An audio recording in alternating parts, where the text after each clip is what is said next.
Good evening, everybody, and welcome to the Sunday Market Breakdown. My name is James, for those of you joining for the first time ever.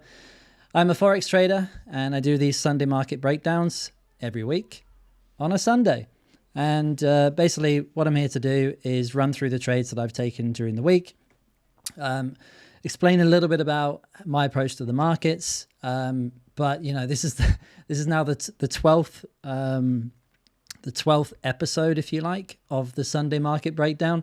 And so it's kind of just the same thing every week. But, you know, regardless, people seem to enjoy it, like the added confidence of seeing that nothing really changes. Trading is about doing the same things over and over again, if they work, of course. If you're doing the same things over and over again and you're not profitable, definitely time for a change. So I'm going to give it a little minute here and just wait for anybody that's looking to join to get involved.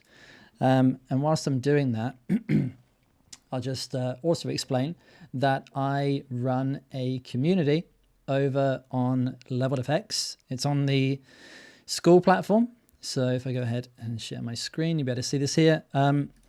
So the approach that I'm going to be taking you through today, and all of the trades that I'll be sharing with you today, are all part of what I teach here in LeveledFX. And before you go into panic mode and think, oh no, another YouTuber selling a course, nope. Everything is absolutely for free in here. I give away the a Start Here course, which is for people that have never traded before. You don't know what a candlestick is. You don't know how to place your first trade. I got you covered. And then once you've been through that, the Leveled Masterclass is where I actually teach my approach, go into detail on, you know, what I'm looking for. But I could actually describe my approach in probably under a minute. Essentially, what I'm looking for is a strong move into a level, and then I ride the pullback from that level. That's it. I suppose I also look for price to be overextended. So we'll get more into that as I share the trades with you from the week this week. This week's been pretty subdued, but still plenty of opportunities in the market. And you'll see that from the trades that I've taken and also from the trades that the guys in the community are taking. So, you know, there's plenty of stuff going on here. The wins tab in here. So we've got like this stuff here. Euro Swiss short, win, dollar Swiss short, pound CAD short, dollar Swiss short, dollar CAD short, 40 pip win with Euro Aussie dollar. You got leveled. Yeah, there's just like a ton of stuff in here, wins all day long. And this is from people who have basically just, some of them have traded before. Some of them have never traded. I actually see better results from people that have never placed a trade before. I think that's because they join me or they find me first before finding some of the other gurus out there that share rehashed strategies but don't actually give the support and guidance that you need in trading. I'm a big fan of journaling and tracking everything that you do. I think that's the way to develop yourself as a trader. If you're just approaching trading thinking that it's a get rich quick, you've probably heard many successful traders tell you that is not the case. Trading is a long game. I myself have been trading for the last 5 years, about 3 and a bit profitably. Before that, a bit of a struggle. And so here in LeveledFX, I share my journey. Well, I share what's worked for me, really. Like a lot of gurus will show you what they got. So Lambos, watches, the luxury lifestyle. But, you know, the majority of them, and of course I don't speak for all of them, and I'm not the only person out there that's actually giving real advice.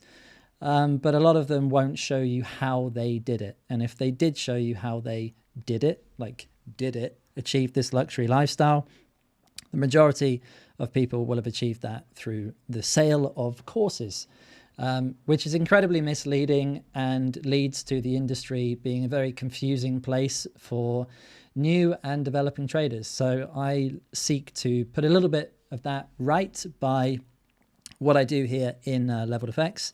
And if you want to join, if you want to go check out what I do, once again, it's completely free. You can go there right now. It's school.com/leveledfx. The link is in the description below. And yeah, I'd love to have you inside. Come and check out what I'm doing. If you've been struggling with trading and you can't seem to make this stuff work for you over the long term, come and join. Like, I've got plenty of people in here I've got some people that have been trading for 20 years unprofitably, and have found this stuff and are now seeing results. So if that's you, go ahead and join. Also, if you're brand new to trading and you don't know where to look, I invite you to join, because one of the things you've got to do as a new trader is you've really got to jump in with both feet and follow somebody who you believe is going to help you get to where you want to be. And the best way to do that is to take advice from people who have already done what you want to do and then follow their guidance. If you decide that you want to do that, you need to have a word with yourself and stop looking around at that point, because hopping from strategy to strategy, thinking that the problem with your lack of profits is to do with the strategy that you're following, or maybe even like maybe it is to do with the person that you're following, that could be valid. But 9 times out of 10, the problem is you. You are the edge, not the strategy. And so my approach is to develop traders rather than help traders learn a strategy. Any strategy will work. I just believe that the simplest strategies are the ones that work best. And from the people that I know who are also successful at trading, they don't tend to overcomplicate things. They keep things incredibly simple so that they can work on themselves and actually analyze what they're doing wrong to further improve their edge. And so LeveledFX, school.com/LeveledFX. It is in the description below. So we've got some people tuning in. See, we've got Mihal, Dima, hello. We've got Yuji. Good to see you guys on the call. The regulars, that's what we like to see. That's another thing about trading, guys. Like, if you actually want to be successful, you have to commit to this stuff. You can't just dip in and dip out. If you're going to do that, you will get nowhere. You have to draw a line in the sand and say, no, I'm actually going to start committing to doing this. Every day I'm going to show up, and I guarantee you see results. Like, there's no other way of putting it. So today, cool, Sunday market breakdown, 15th of September. I think it's the 12th one I'm doing now, which marks 3 months of LeveledFX. Absolutely incredible, because we have people who are taking profits, following my guidance, and it is beautiful to see. So if that's you, once again, go and join leveledfx.com. Not LeveledFX. You can go to leveledfx.com, or you can just bypass that and go to school.com/leveledfx. Totally free. There's nothing to buy unless you want to. I do have a paid group, but it's literally if you want to take that next step. There's nothing extra in there, particularly some stuff to help you with edge. I talk about, I'm releasing trainings on improving your edge, helping with your mindset, and finally scaling. So I help traders get funded.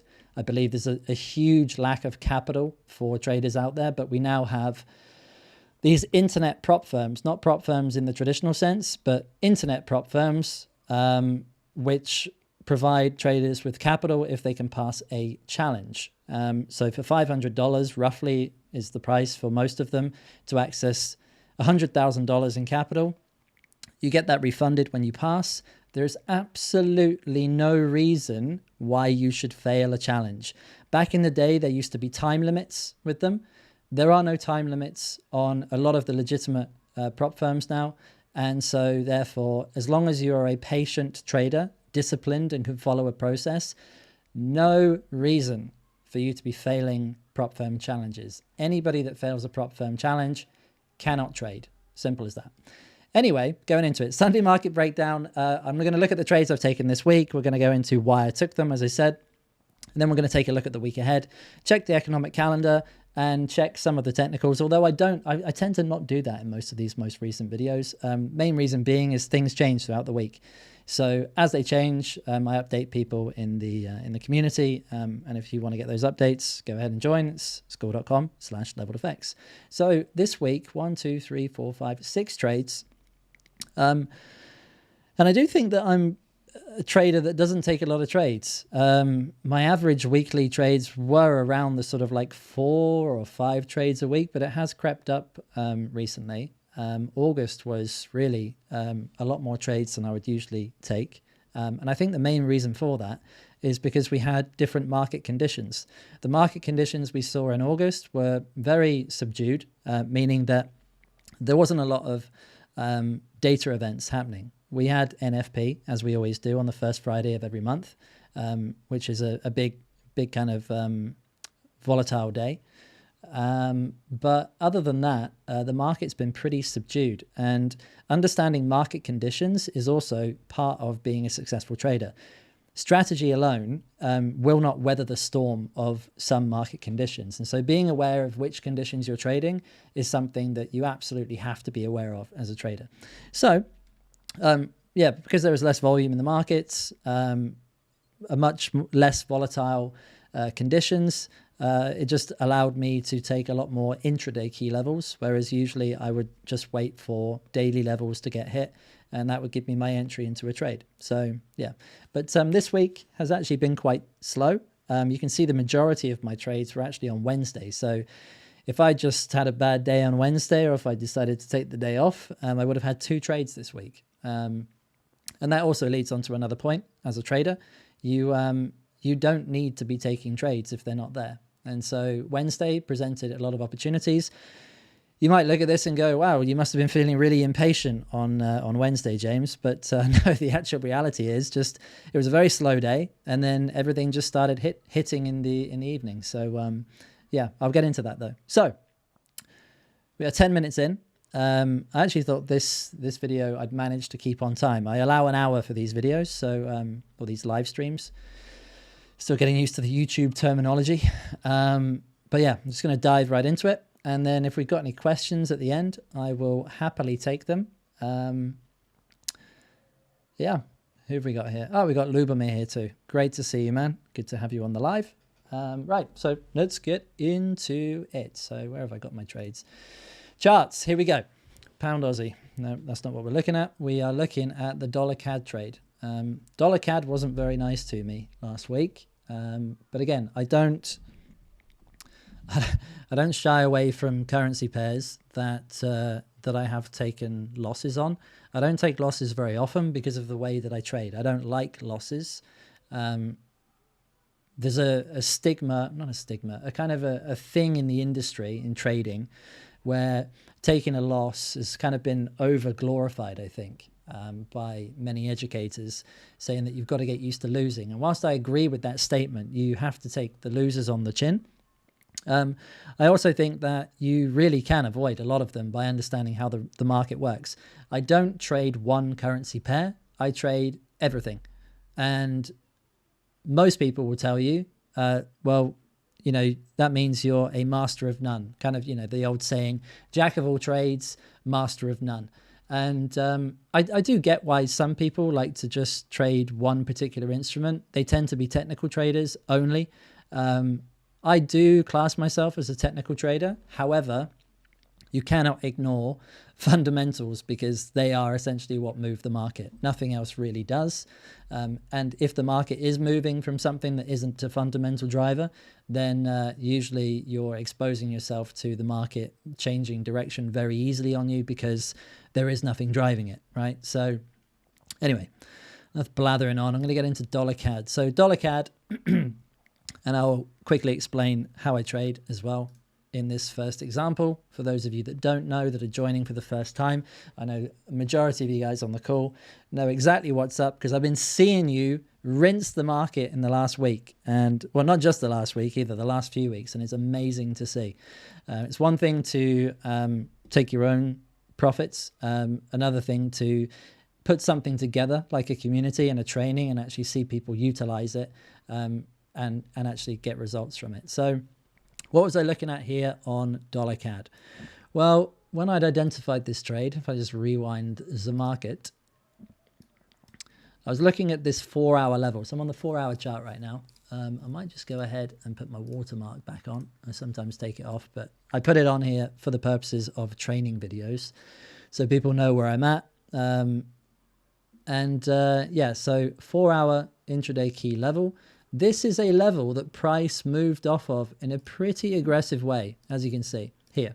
So the actual move down from this was from, well, way up, all the way up here.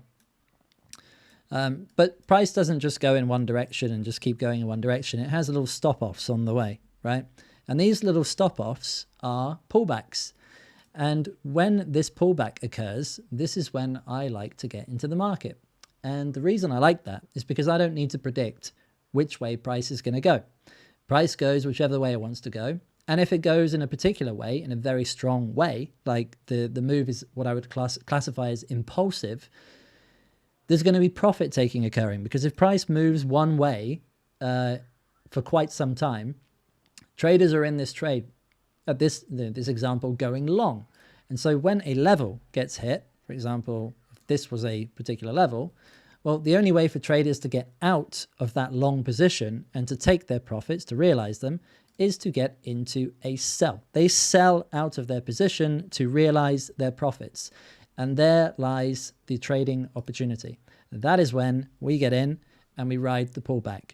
Now, obviously, the move up is far more lucrative. There's a lot more in that.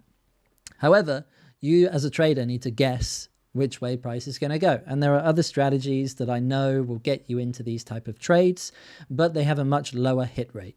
And as I said at the beginning of the call, I don't particularly like taking losses. I don't deal with them all that well. And, you know, say what you like about that. Call me a little bitch.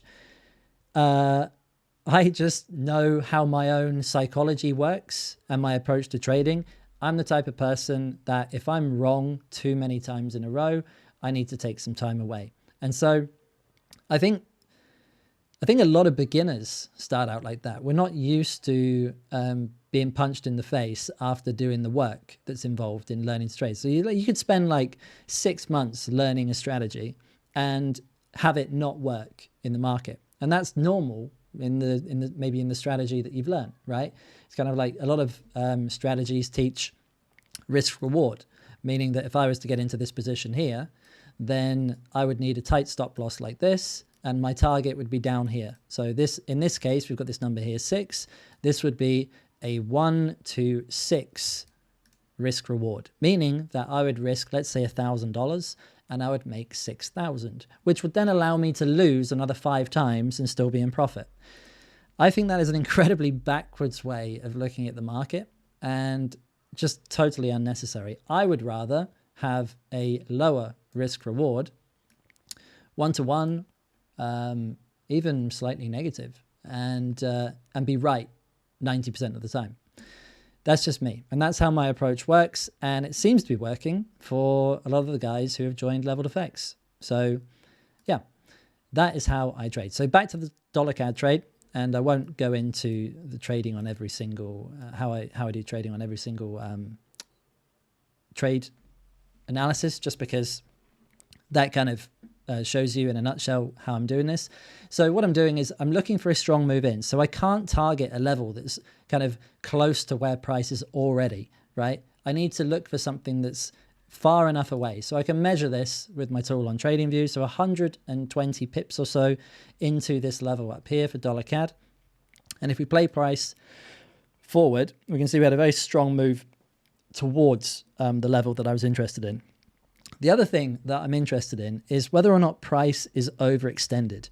And a good way to understand if price is overextended is the move that it's done in the given day. So whilst I do trade the higher time frames, I am still a day trader. I'm kind of like, my entries are from, I suppose, swing positions.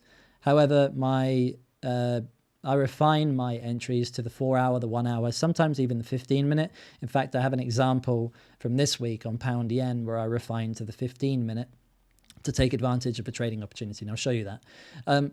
But yeah, a strong move in and price overextended. So this didn't actually set up until the next day. So what I've done here is I've just put an indicator on the chart called average true range. And what average true range does, average true range, my mouth's a bit dry, hang on. All right. Average true range, ATR, we will call it, is the average range price has moved on a given instrument, currency pairs, stock, whatever, in a given day over the last 20 days, the average of that. So what it allows you to see is gives you kind of a rough idea of how far price has moved in that day and whether or not it might be overextended. So you can see that on the Friday of last week, price did actually overextend past average true range. I can zoom in if this, whoa, what did I do there? Zoomed in too much. Can zoom in and what have I done? Dollar Swiss, I've moved down. There we go. That was confusing. Yeah, so price breached average true range and then made a bit of a pullback, but this was late in the day. It was also a Friday, and so not something that I was interested in at that time. And then we did have a pullback, but then price continued to pull back. And then on this particular day, we can see that my level now aligned with average true range. So this tells me that if price was to get up here, I would be interested in taking a short from this level. If price gets there, I like to look at trading as something I don't really want to have to do in that day. Now, that would seem a little bit backwards to a lot of people new to this. You're a trader, James, so surely you're in the market looking for trades. Actually, no. I would rather not take a trade. And the reason I would rather not take a trade is because I want the most probable entrances on my trades, meaning that if price was to get all the way up here today, I would have to take it. So if price just kind of came up to a level, but it was well inside average true range, meaning that price wasn't really overextended, and we've already seen this big move up, I'm not going to look to get involved in that. But if price does get to somewhere on my chart where at the beginning of the day I'm like, there's no way we're getting up there today. No way. But if we do, then I've got to take the trade. So that being said, we had this huge move in to the level. And as you can see, I'll drop down the time frame so it's just a little bit clearer. We had the move in like this. There's a couple of lessons here. So first of all, pretty much zero drawdown. Couple of pips went against me, which is absolutely fine. And then we did actually see a pullback to around 20 pips or so. My first profit target was where price had left its footprint. So where price leaves its footprint is kind of how it gets to the level. And so as price moved up, it consolidated. And so therefore, I'm looking for the first area of potential struggle, meaning that when price comes to this area, I'm expecting it to struggle because it's going to hit this traffic zone where there's been a lot of activity previously. So price isn't just going to smash through that. Price never smashes through areas like this. It will always come in, have a lot of resistance, and then either go back up or continue down. But it never just smashes through. So what I like to do is take my first profits at that level. And sometimes I will leave a running position on the trade if we're in an area where I think, for example, if we were at the highs of dollar CAD, I may be interested in holding a running position because I might end up holding that for days on end because we've got a huge drop to continue going down. That would be something I would be doing if we were up in this region here. Because we would have had this big run up. Therefore, at some point, we're going to come back. And so as we come back, leaving like 10 or 20% of my position on, that trade in itself can actually grow to be much, much larger. And when it does, it can build bigger than the original trade that you took. And it's kind of like, I don't want to say free money because there's no free money in trading. It's a planned, it's part of a process, but that's something that you can do.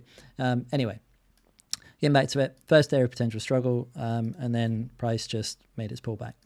So let's play it out. There you go. And this, there's a couple of lessons here. So let's cover those. So first of all, first area of potential struggle, look what happened. So I had mine just slightly above these wicks. Why? Because I want to ensure that I pay myself from being right about this level. The worst thing that you could do as a trader is get into the trade, be right about the direction, and then see price come all the way back against you without actually taking any profits. Now, I saw that happen. If you're a little bit afraid as a new trader and you're not good at holding your positions to your profit targets, if you look at this, we got in, I had 2 pips of drawdown, and then you can see that we actually did 17.5 pips to the lows. Now, at the time, we were approaching the end of the day, but my trade hadn't hit its first area of potential struggle yet, and so I held the position. Why? Because I track this stuff. I know that over time, if I decide to close a trade early because I'm going to bed, right? Or I don't know, like because I started to feel uneasy about it, let's say, I'm not going to get out of that position for that reason, having seen the data in my tracker that price will actually come to the first area of potential struggle. If price doesn't come to the first area of potential struggle, obviously I was wrong about this level, right? Just to see a 17 pip reaction after we've had a strong move in. I'm not even going to bother recording this right from the bottom, but like over 100 pips in. So am I going to take just 10% of a pullback in this case? No. So I'm holding for the first area of potential struggle, and price did get there. And look what happened. We reversed on ourselves and went in the opposite direction. Not for long. We did come back, I think, on that. We'll see in a second. But the other lesson here that's really important is traders that move their stop loss. So let's get this on the chart just for example. I do not want to see anybody in leveled effects doing this. So let's say you've got a stop loss. Hypothetically, it's up here. This is your trade, a little over 1-to-1. So you're risking that for that. Okay. Now, price moved in my direction 17 pips. But then look what happened. Price came back to retest the entry before actually making its move. Traders that do this, I'm in 17 pips of profit. Let me just move my stop loss to break even. Now I've got a risk-free trade. You do not have a risk-free trade. What you've just done there is you've identified a trading opportunity that you could have profited from, and you've now just shot yourself in the foot because price is going to come back, retest, and then I use the train analogy. Everybody's standing on the platform. You get on the train's still waiting to leave. It does a little bit of a, the guy blows his whistle. That's this 17 pips. This is the first time I've done this train analogy, so bear with me. Making it up as I go along. So he blows his whistle, and then price comes back. And then you have to hop off the train at this point because your ticket's been invalidated. This is terrible. But anyway, you get the point. So everybody else that's got a valid ticket, because they left their stop loss up here, they stay on the train. Whereas you have to get off now and watch everybody else ride off into the sunset. Somewhere nice. Profit land, let's say. So never move your stop loss to break even. So there's a couple of lessons in that dollar CAD trade. I promise I will speed things up as we go from here, but I try and make these live streams as educational as possible, because if I'm just showing you my trades each week, I mean, that's great and everything. Like, there's a ton of profitable traders you can go and watch on YouTube waving their willies and telling you how good they are. But does that help you? Not really. That just fuels your YouTube binge watching, which is not going to help you progress as a trader. So I will just go into the details of like why I do what I do, and then I'll just run through the rest of my trades. So bear with me and my awful analogies, but hopefully the train one made sense. So that was dollar CAD. And after it hits my first area of potential struggle, it can do whatever the hell it wants. I'm not here to make huge runs, hold my profits as long as I possibly can. I'm not about that. I'd rather just get in, grab what's available from the market, and then get out and move on with my day. Like I said, I'd rather not be in the trade than be in it.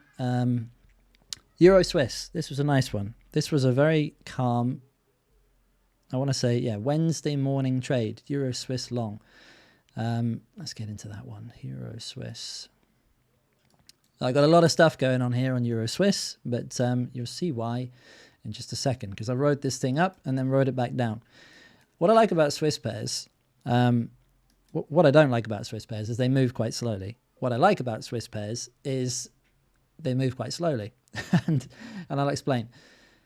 Swiss pairs are quite predictable. They tend to go level to level. And so whilst they don't move a lot in a given day, you do end up holding them for a bit longer, but they really do add up. Like this is a trade that went on to do 120 pips level to level. I mean, that's kind of like taking a trade on pound yen, you know, from a boring Swiss pair. So this can happen, and they do tend to go level to level. Like there's a level in here, as you can see there, that 4 hour level. So what I mean by level to level is this. You come in here and you go up there.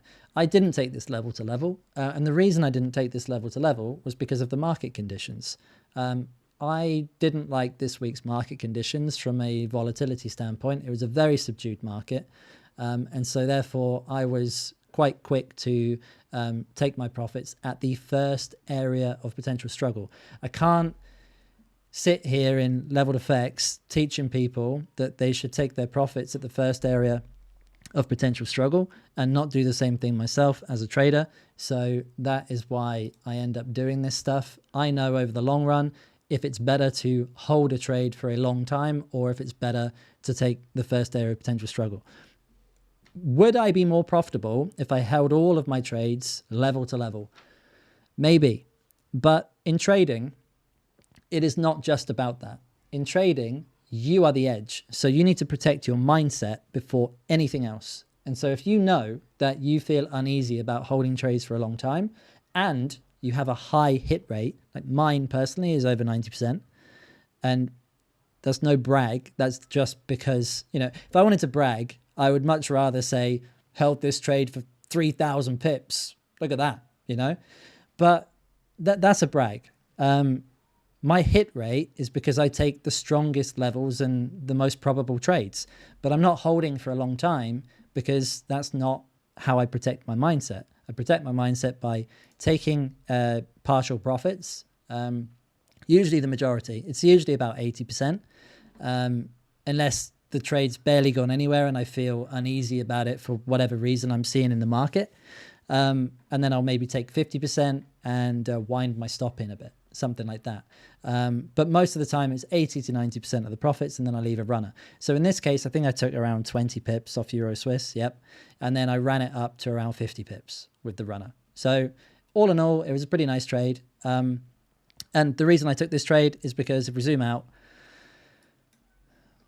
price had come to a level where we hadn't been for some time. This was the beginning of August. So we'd been a month away from this particular level. When price came back down to test it, it was, again, one of those trades, zero drawdown, straight into profit.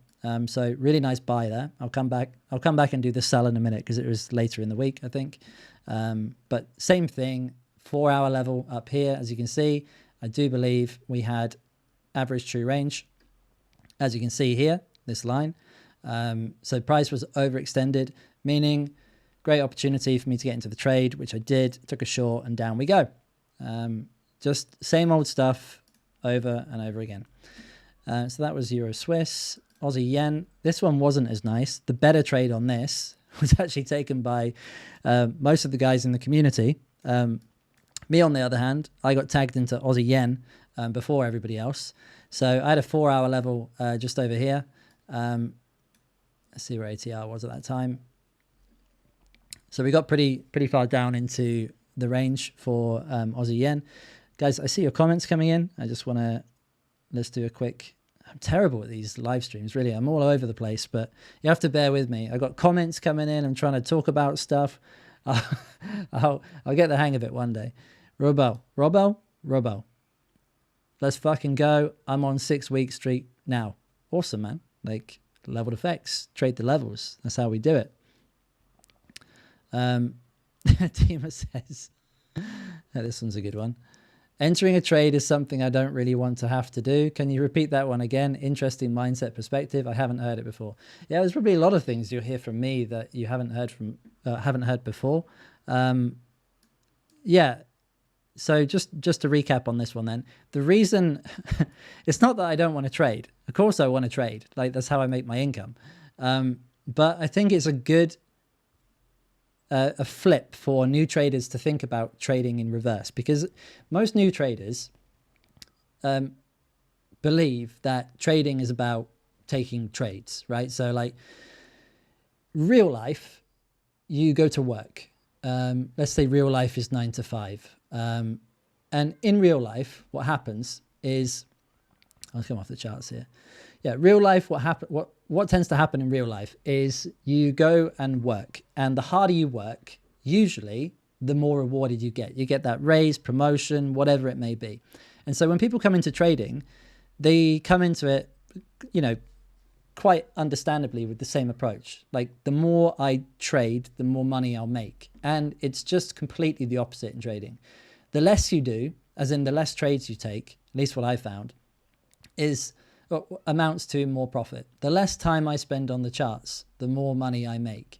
And this I say with a caveat. When you're new, you should be journaling and tracking and reviewing a lot. So that is time on the charts. But people confuse time on the charts with taking trades. Nobody thinks time on the charts means analyzing and reviewing what you've currently been doing to try and improve your edge as a trader. And that's boring, right? Compared to taking a trade. Taking a trade is exhilarating for new traders. It's exciting. You get in, you see the numbers on the screen, they're going up, they're going down, they're going up a bit. And so that's why I say that enter a trade is something I don't really want to have to do. It's not that I don't want to trade. It's just that I think new traders should really try and approach trading from the perspective of how can I take less trades this week, but better quality trades. And so that's why I say what I say. Hopefully that makes sense. Yeah. So let me know if that answers your question. Where'd I get to? Aussie yen. Okay. So what is that drawing behind you? Can you bring it closer? That's my the daddy drawing.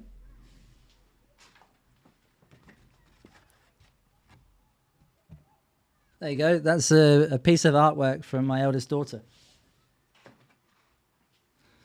So we sit that one there, and she's very proud that it's in every video that I do. So that's why it's there. But yeah, going back to the Aussie yen trade, the one that I want to highlight is dollar yen, because this was the same trade, happened at the same time, and it was a lot better. So with dollar yen, we had a weekly level. It was this level here, and if I zoom out a little bit here, you can see that this level, nice strong move off of it. Yen pairs tend to move very nicely. And so when we came down here, I know that I think several people in the community took this one. It went on to do 210 pips. First area of potential struggle on that. If I drop down the time zones, 1 hour 15. Let's see where. So I'm pretty sure we're looking at either this wick or this wick. I think this is the wick that people targeted. Yeah. So Yuji, you're on the call. I know you took this one.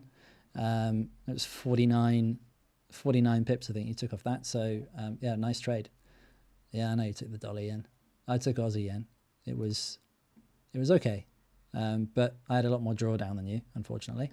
But that's just how it is. That's how it goes sometimes. So a bit of drawdown on this one, 46 pips, and then I ended up only taking around 35 pips on this one. So again, why did I take 35 pips? Because that's where price was going to struggle, right? So if price is going to struggle because of these wicks here within traffic, price is going to have a bit of a problem there. Then that's why I end up taking that profits off the table. And that's why I advise everybody should do that, because it works wonders for your psychology. It allows you to, be out of the trade. It allows you to follow a process, and it allows you to free up your mind for other opportunities that may come at you that week. So yeah, that was Aussie yen.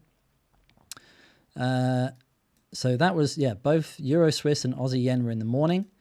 Pound yen long was in the evening, and pound dollar long was also in the evening. Pound dollar, looking forward to getting to that one, because that one was cool. Let's look at the pound yen.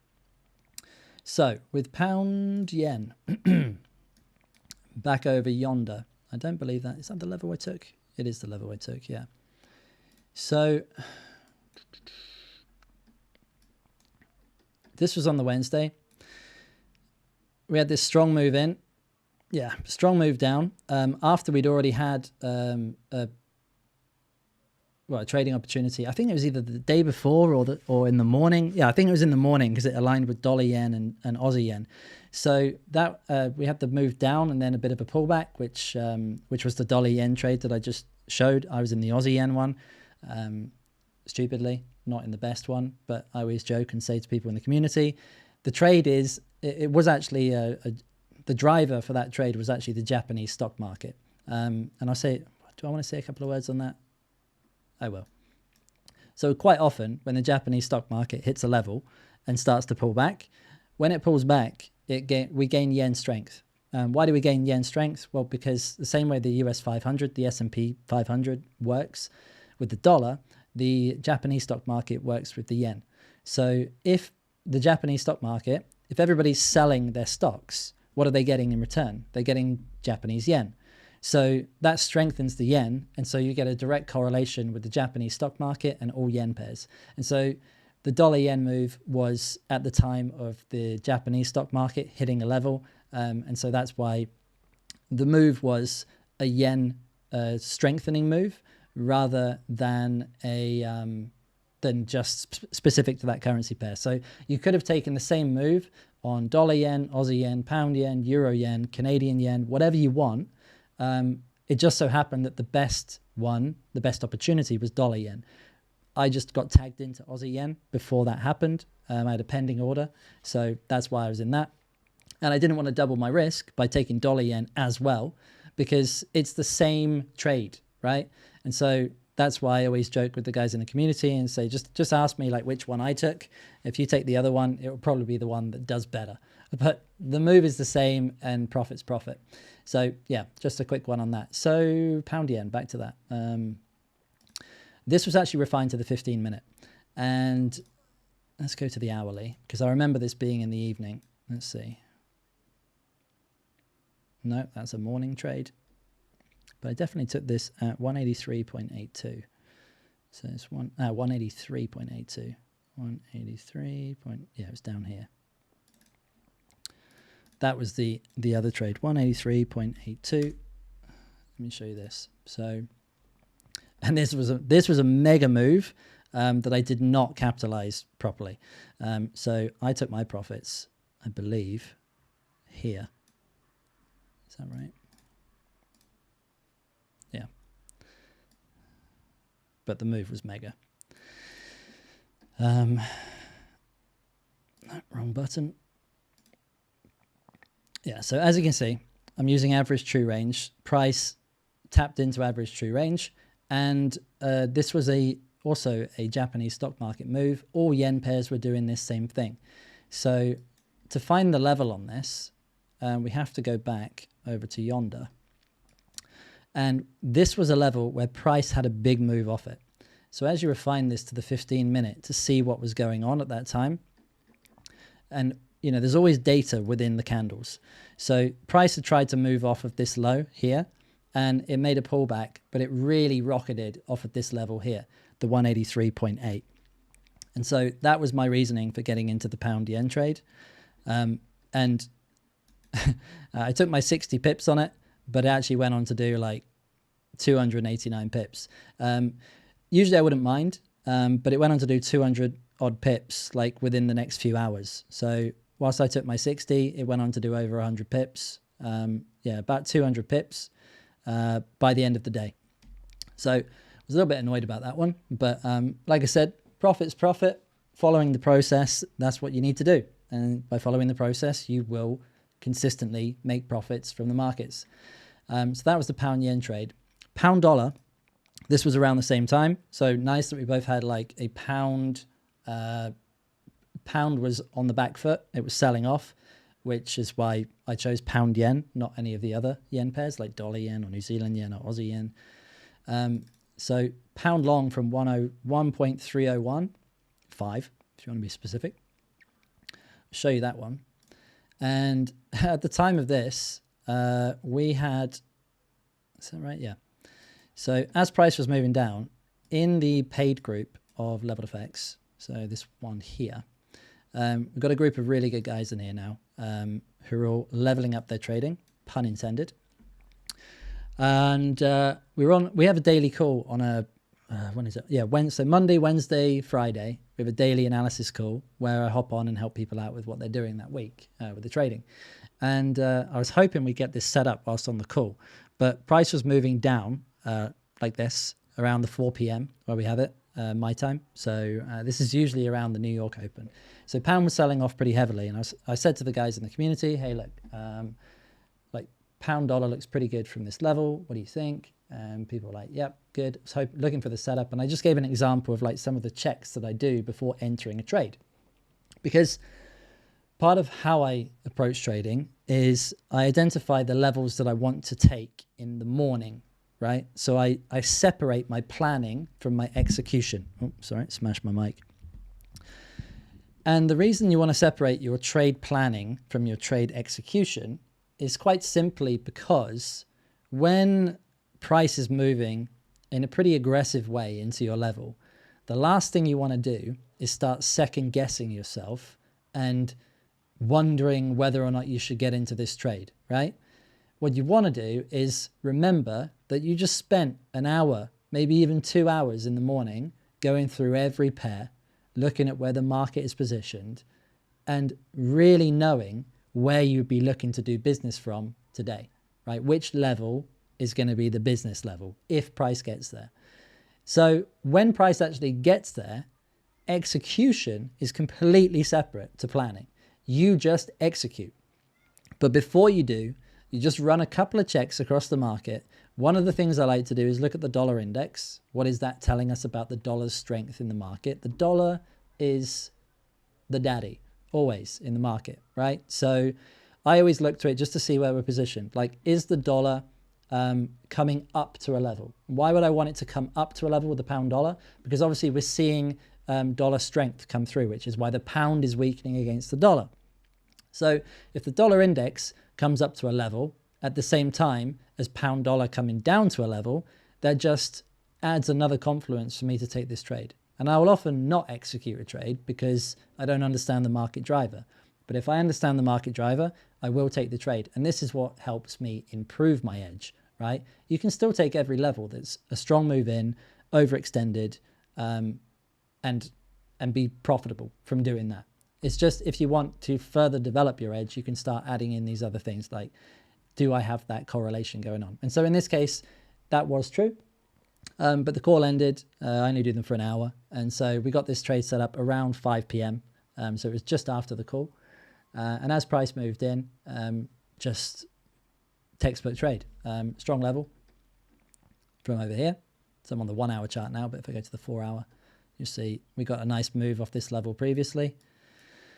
And we got a nice move off it as well here. And if I go back down to the 15-minute chart, just to track how price moved back into the first area of potential struggle. Why was this my first area of potential struggle? Because that's where we had the wicks. It's where we had the last interaction. Price is going to struggle somewhere around here. Might it get up here? Yes, it might. Did it? Yes, it did. But it got up there much later. I wanted to cash my profits at the first area of potential struggle. I didn't want to hang about and wait to see what price was going to do. So it was around 30 pips on this one. With spread, and I will add with spread and the fact that I always enter my trades a couple of pips ahead just to not miss trades because of the spread, especially when some of my trades have zero drawdown.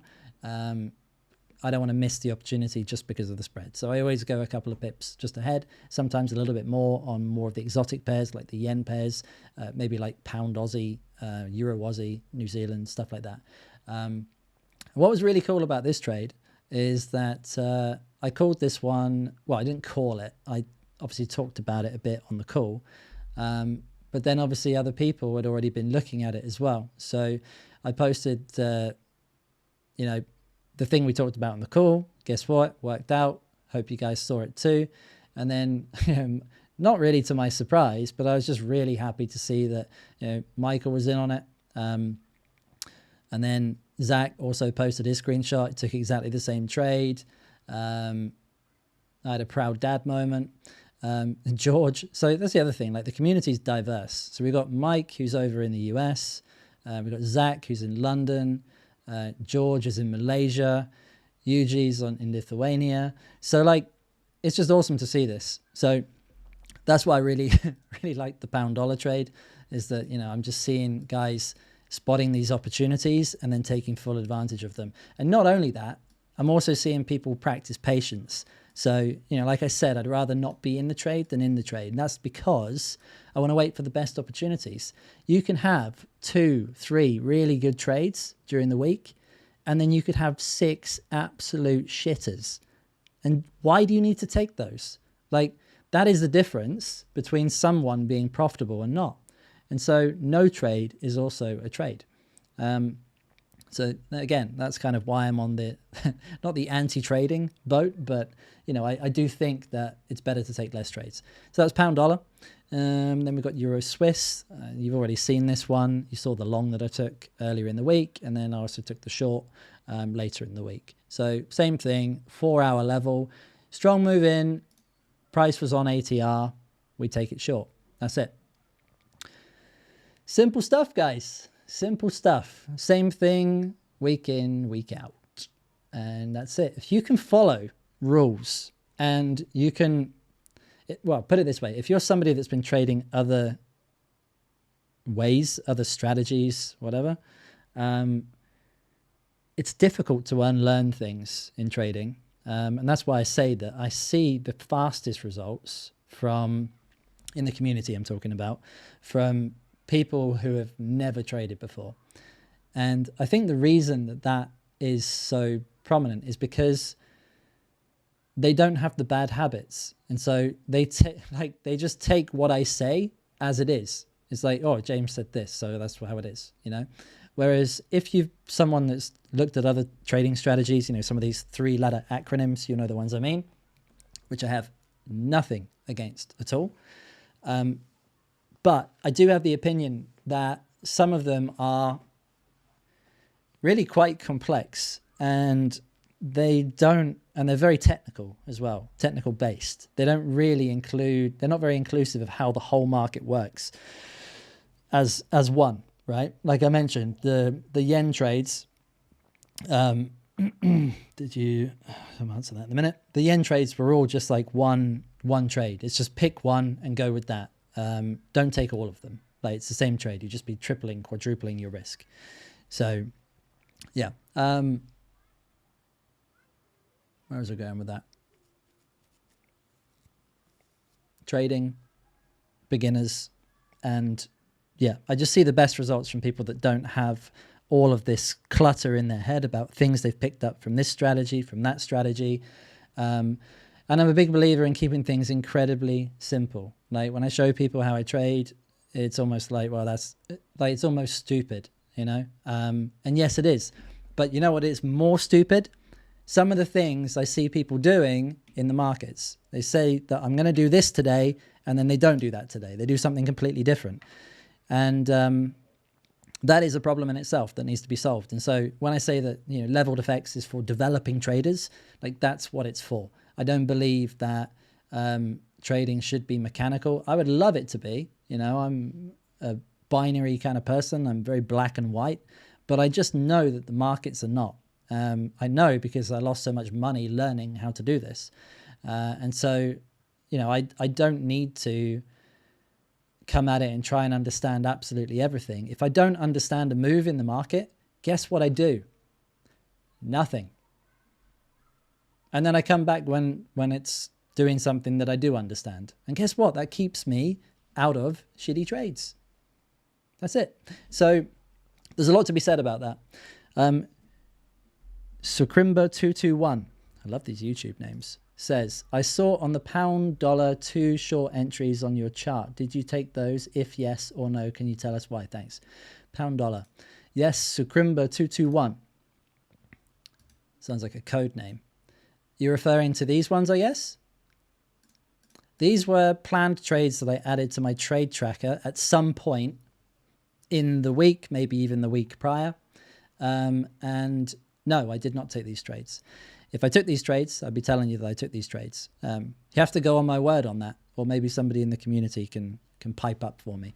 But the reason I didn't take these trades were circumstantial. So as I said before, I'm looking for a strong move in to a level, and I want to take a level that also hasn't really been used recently. So sometimes I'll put things into my trade tracker that I'm waiting on if price was to move away. For example, if price had come down here and I'd got my entry on this pound dollar long position, this for a sell would have been far more interesting. So let's say that on the day, and this is probably where it was, to be fair, price is kind of doing this on pound dollar. It's just consolidating here. If I'd seen this decent move in, I would have probably taken a pullback level to level there on pound dollar. Now, because price has come down here, we've been away from this level a bit longer. So this was only Wednesday the 11th. So literally like the day before. So when price comes back up here, this as a trading opportunity for me on that day is now more of like, I suppose people would call it like a break and retest. So a level gets broken here, right? And then it comes up, retests it, and then goes short again. And so those aren't trades that I take because I don't think they're very high probability. Do they work? Yes, they do. But it's not for me to get in. Like this wasn't a trading opportunity for me. Why? Because it was just a consolidation. Like we were just stuck in this level, right? And just because we broke under it and then came back up into it, it was literally like a couple days before during the week. So I also don't want to get involved in things where price has already been there recently. The best trades are the ones where we've been away from for longer. So if we were to get down here on this pound dollar trade, it would be to go long. I'm enjoying that one a lot more because we haven't been there since the 20th of August. So there's been a bit more time in between. Therefore, the level becomes more significant as time progresses. Why does it become more significant? I actually don't know. But from my data, it just shows that it does. I have some theories about it, like if the level's been on the chart for that long, maybe traders have identified it. There's been enough time for people to know that it's there. I don't know, but I can try and work out why it works or why these things work, or I can just profit from them. And yeah, I just think that the longer price has been away, the more likely it is to work. So this level up here, same kind of thing. It's definitely more interesting to me now. It would have been less interesting to me if we'd come all the way up here and then I'd identified this as a level. I'd be less inclined to take it. So there is discretion with the trading approach that I take. Also timing. As I said, I don't really want to be getting into the trade unless everything looks right for me. A strong move into the level and price overextended. This was a 90 pip move in, so it was decent. I think the reason, I'm just trying to think, so I remember price coming into this. A lot of the time, price action puts me off. And I think this one in particular was because we got fairly close to the level, but my time, it was midnight.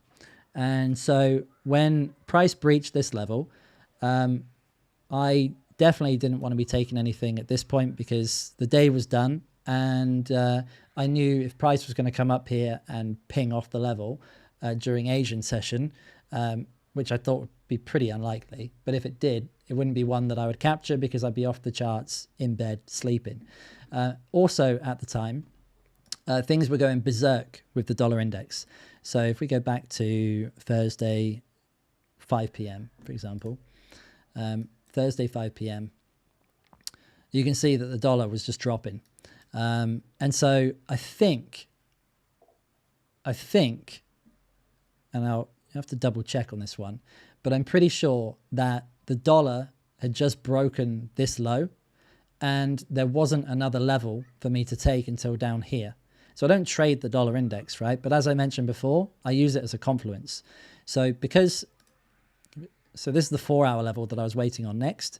And because we were up here on Thursday and we just breached this low, there was pretty much no stopping the dollar weakness until we came down here. So with that being said, am I going to get into a pound dollar short knowing that the dollar is still weakening? No, I'm not.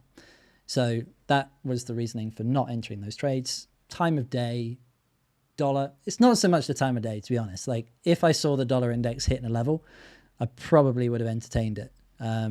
But at the same time, price hadn't been away for long enough for me to think that this was going to be good. So hopefully that answers your question. Yeah, it was a good question, to be fair. So thank you for that. Did I cover all my trades? I think I did. Yeah, so 1, 2, 3, 4, 5, 6 trades in the week. That's how we went. That's how we do it. There were plenty of other trades as well. I know tons of people in the community took some really nice opportunities. Pound CAD was one that I know some people got into and took profits. Again, this is one that was really good for taking profits at the first area of potential struggle. So first area of potential struggle, you can't deny this wick here. That one just there. So if you were to get into this pound CAD trade, you can't be holding for this wick down here. There's going to be a struggle when price gets to here. So as price comes in, you need to ask yourself, is this trade something that's interesting enough for me to take? Do I want to just take 20 pips off of this trade, or is there not a big enough opportunity for me? And if there's not a big enough opportunity for you because of this kind of horrible price action to the left, then just pass on it. That's the other thing. Like, there's going to be plenty more trades, and there's no shortage of opportunities from the market. I often get everything happen at once when it's been an incredibly slow day, like this Wednesday, right? There was some stuff in the morning, but Euro Swiss, so it was a really slow trade. What else do they have? The Aussie Yen, that was kind of a morning trade as well. Again, the better trade was Dollar Yen. And then a really subdued day. I was literally just riding the runner on Euro Swiss up to the highs. And then all of a sudden in the afternoon, just everything went mad. And I had like another 2 or 3 trades that day. But had I not been on the charts, not on the charts, but had I not prepared Wednesday morning for what came on Wednesday, I wouldn't have had the permission to take those trades. And so I would have just had 2 trades this week, which would have also been fine. If I'd have come on this and said, guys, 2 trades this week, I might actually be on time with the with the live stream. I'm aware we're already at the hour, but that's just how it is sometimes. And you have to be okay with that as a trader. You don't need to take trades that you don't think are high probability. You just don't. That is part of trading. And that will also improve your edge and improve your profitability over the long time. So, Sukrimba221, thanks for explaining. You are welcome. That's what we're here to do. If there's any questions people have, you are free to ask me. I'm an open book. Transparency is the key here. Just trying to help you guys out. Any struggling traders that have tried lots of things. The hell was that? Tried lots of things. Things weren't working. Like, sometimes all you need to do is bring it back to basics, simplify, and learn how to track your trades and journal. Weekly reviews of your trades, like what I'm doing here. Like, this is only part of the day. Like I say, I do these breakdowns because I would do them anyway. Yes, I would do them anyway, but I also do my own analysis and reviews of the trades that I missed this week, just to see if there's anything that I can learn from that. Those are the things that will develop you as a trader and make you better over the long run. Not a different strategy, not a new mentor, not another YouTube video, right? I realize the irony that we're watching this on YouTube, okay?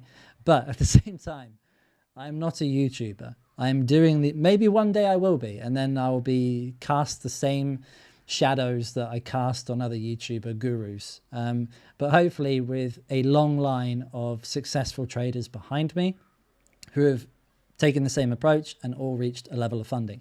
I wish I could share all of the results and the things that are inside leveled effects, especially in the paid group.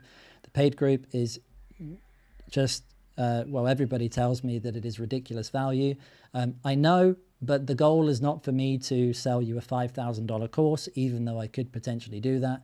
I want to see if other people are able to do what I do, because I think it is so simple. It's just removing all those issues and problems that you have from learning other strategies, getting burnt by the market. That's another huge one. You have a lot of fear around taking trades. You're greedy when you should be fearful. You're fearful when you should be greedy. Like this is the same cycles that just repeat themselves over and over and over again. And it is a tough one because at the end of the day, we are human and we're not robots. I think we trade better than robots, but at the same time, we need to be aware of some of the things that we do and that we're the self-sabotage that we're capable of, and be tracking it, because when you're in an emotional state on the charts and you haven't yet managed to separate your planning from your execution, what will happen to you is you will get emotional. Things will feel intense in the moment of taking a trade. And the problem with that is we're releasing, getting all scientifical now, but it's not scientifical, right? That's a word. What happens is these stress hormones get released and dumped into your bloodstream, and you become pretty much half as intelligent as you usually would be. So if you're already pretty stupid, you become half of that. And so that is not a good time for you to be making decisions and thinking about what would be a good thing for you to do right now in the market. No, you should have already planned that ahead of time. And so again, why I think a lot of these other strategies that operate on the lower time frames, I just think they're a little bit too intensive for beginner traders. Do they work? Obviously, because there are successful traders that trade that way. Maybe they're more profitable than me. Maybe they've been doing it more experienced, whatever. I don't care. Like, you shouldn't care either, because as a trader, it's you versus you. It's corny to say, but that is essentially how it is. And you need to just, work on improving yourself each week rather than looking at what other people are doing, how much money they're making. Maybe they have over $1 million in funding and you have 1,000 euros in your account or something like that, right? You're not going to make the same money that a trader that's been doing this for 10 years has over $1 million in capital that they're trading. You need patience, but trading is one of the things that is the fastest growth you will experience in terms of financial reward. The problem is everybody wants it on day one. If you learn the skill of trading, that is all you need in order to get and acquire capital. The capital will find you. If you show an investor a trade history that would look, similar to mine, or any trader that can show that they're following a process and that they've been profitable consistently week on week, they will give you the capital because they need to place it and get a return on it, because we have this thing called inflation, right? So investors always look for a return on their money. And if you've got the skill to do that, the money will find you. And on that note, I will have a quick look at the economic calendar and then wrap this up, because I know I'm over time, but I just love rambling on about trading. And hopefully you guys enjoy it too. And I'm not just talking to myself, even if I am. It's therapeutic. I enjoy it. I'm trying to load this bloody economic calendar. Is it only me lagging? If there's another problem with my camera, I apologize. Long term, well, I was always an iPhone guy. And then I moved to Android and it was amazing. I loved it. But I've always used Apple as well. And so I bought an iPhone just so I could use it as a camera. I don't know if there's logic in that or not. It seemed logical to me at the time, with all the Apple fanboys telling me, you need to get the iPhone, it's great, just pair it with your Mac, it's continuity mode or some shit. But I have a lot of problems with it. It cuts out my stream, it freezes. I don't know. My Wi-Fi and internet is the fastest you can imagine. Anyway, Monday, September the 23rd, what have we got coming? We've got, actually, so Sunday to Monday. All right, so we got,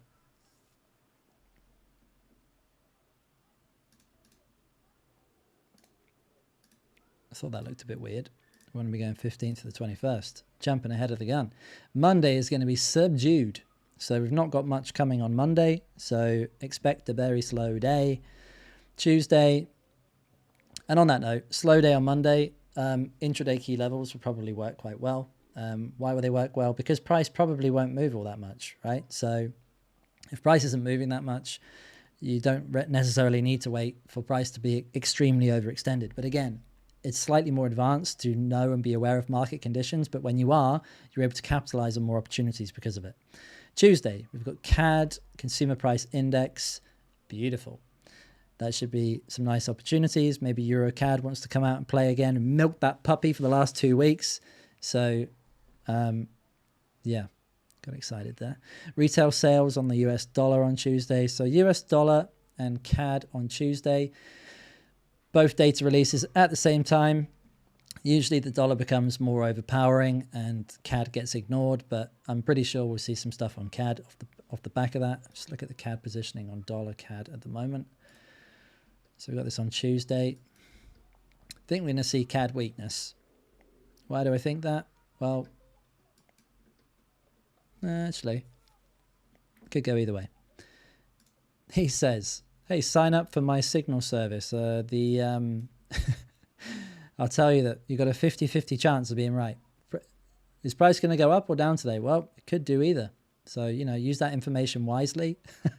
I'm, of course, joking for those of you that don't understand my sense of humor. But believe it or not, a lot of people on Twitter actually like saying things like that. They'd say something like, yep, so we've got CAD coming out, CAD news, a CPI, so it could go up or down. And also then we've got US dollar retail sales. So be aware of price moving up or down. So, trade safe. Wednesday, we've got CPI on the pound as well. It should be a good week for volatility and getting some decent moves. So just be very patient on Monday. No need to be running into any trades. There was weeks that went by where I had absolutely no trades on a Monday at all. So I see you guys laughing at that. It's because it's true. I know it's true. And then we've got the Fed interest rate decision on Wednesday. So that'll be a biggie. See if the Fed cut interest rates by another 25 base points, most likely. That's what consensus is. So we'll see if that happens. Highly doubt they're going to keep it the same. And I highly doubt they're going to cut it to 5. So it would probably be as expected. But even so, look at the US dollar positioning as we arrive on Wednesday and just see where we're positioned. Are we near any levels? Check your dollar majors, pound dollar, New Zealand dollar, pound, euro, Aussie, New Zealand dollar. Check it all and see if we're all at levels. If we are, there might be some good trading opportunities there. We've got interest rate projections, first, second, third, current, and longer. Should be interesting, all at the same time. And FOMC. So Wednesday afternoon or Wednesday evening for me is going to be mega. So just be aware of getting into anything that looks pretty average. Take only the strongest setups. Thursday, overnight, we've got New Zealand dollar GDP. So be aware of that. Wednesday, and I say be aware of it. What I mean, just to make this tangible and not just, airy-fairy, price could go up and it could go down. Like, yes, dickhead, of course it can. When I say be aware, I literally just mean like if you are looking at a trading opportunity on the New Zealand dollar leading into Wednesday evening, make sure it's a really good one and price has moved in a strong way, allowing you to get a decent pullback before the data gets released. The data may work in your favor, it may not. So when I say be aware, it's just a case of like, don't take the trade on pound New Zealand or euro New Zealand or even New Zealand dollar on Wednesday thinking this is great. And then you see price kind of like hovering. It doesn't want to pull back. Know ahead of time that you've got New Zealand dollar GDP happening on the Thursday, because knowing that, you'll be able to bring that into your trading and go, you know what, I'm going to pass on this this level because I know we've got some stuff overnight and actually I just prefer to have a decent night's sleep. Will there be more opportunities in the market this week? Hell yeah, there will be. So you don't need to be getting into absolutely everything that doesn't suit you, right? We've got unemployment rate on the Aussie dollar as well. So it could be a mad one for Aussie New Zealand dollar pairs, we'll just see. But that's Wednesday night, even though I'm looking at Thursday. Just remember, Wednesday. And then we've got asset purchase facility, Bank of England stuff coming out 2 p.m. on the Thursday. It is looking like a decent week, to be fair. Monetary policy report for vote rate unchanged, MPC vote rate hike, MPC vote rate cut, Bank of England minutes from the interest rate decision. So this is the all eyes on the interest rate decision, really, from the Bank of England. Consensus is nothing is going to change. So if we do get a surprising cut there, expect a lot of pound weakness to come through. So be aware of it. But you know what I mean. Like, it's coming. So make sure that you're either in and out of any pound trades. And if there are levels nearby, pending orders, don't make them too close. Know that the level could be smashed and size up in terms of risk accordingly. Friday. We got the Bank of Japan interest rate decision. So that's overnight. So that could be interesting. Then a press conference. Then we've got retail sales on the pound. And then we've got a speech from the Bank of Canada. And that's it. So Friday, I'd expect a fairly quiet-ish afternoon. Maybe some movement on yen pairs from the overnight interest rate decision. What I get people to do in the community is go back and look at the previous Bank of Japan interest rate decisions. Look at the date, look at the time. Pull up the Japanese stock market, pull up the yen pairs, look at that date, look at that time, see what happened, write it down, learn from it.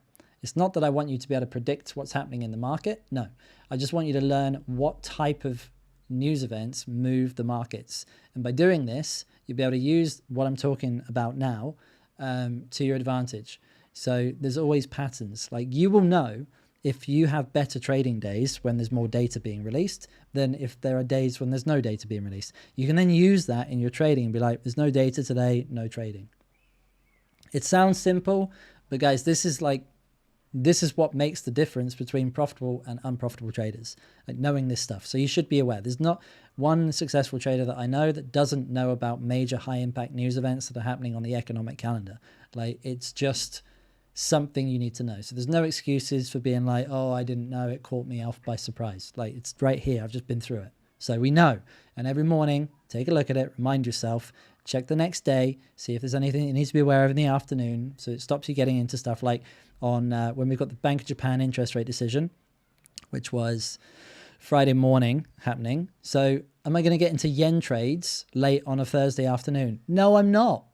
Why would I do that? Right? So that's what I'm talking about. Anyway, on that note, I realized I haven't been sharing my screen that whole time, but I did the commentary anyway. So, bear with me, guys. This is what I've been looking at. But if you want to go through it yourself, it's fxstreet.com/economic calendar. Still learning the ropes as a YouTuber. You have to bear with me. I do my best. If you want my best stuff, it's in Leveled FX, which is on school.com/Leveled FX. You can go there. You can join for free. You can learn my full approach. And it's all there. Nothing to buy unless you want to. But yeah, I'd much rather you go through my stuff, see if what I talk about is total shite or if it's actually genuine and helpful. And if you are like all the people in the paid group and you do find it genuine and helpful, then maybe you want me to help you fast track your results, in which case you can join the paid group, which is incredibly reasonably priced. I shouldn't even be doing it for that price, but I do anyway, because I know it will pay off in the long run. And why not have a good solid community of like-minded people that approach the markets the same way I do, where we can all bounce off ideas to each other and take profits from the market and help other people. Sounds corny, but that's it. So anyway, guys, on that note, I am going to wrap up the live because it's gone way over. I apologize. Hopefully it was valuable. If it was, please give this video a like, a thumbs up, subscribe. I think that's what you say. Subscribe to the channel, because I do these every week, and I also will be putting more content on my YouTube channel when I feel like I am YouTube worthy. But yeah, anyway, have a good rest of your Sunday and see you on the next one. Cheers, guys.